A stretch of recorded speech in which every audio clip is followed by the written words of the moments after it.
Daniel, o que você tem para dizer sobre esse momento? Pode ter pegado, porque tem barulho na água.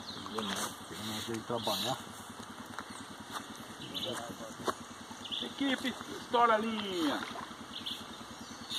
Essa equipe estoura a linha. Essa vara rasa.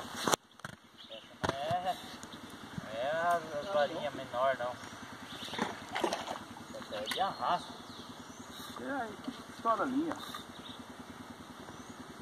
A vingança do Daniel. Pega o saburá, pega o saburá.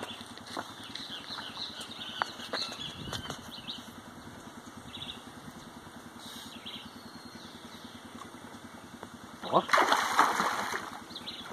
Essa vara minha, ela arrasta o papope. É nóis, ela já sofre.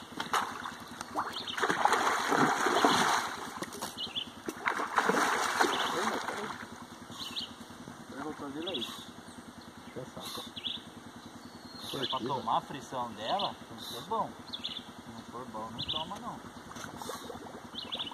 Enchendo d'água.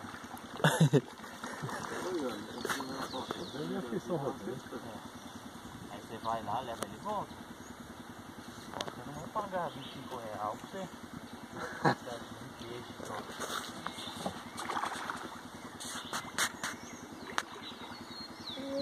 Equipe estoura a linha. Esse não é salsicha flutuante. O Marco não aguenta. Puta merda, quase quebrei a vara, cara. Quebrou minha vara. Pisado em cima. Não deixa Ó ele o bater, não. prejuízo. Olha o tamanho, velho. Assim, começa lá por trás a soltar ele.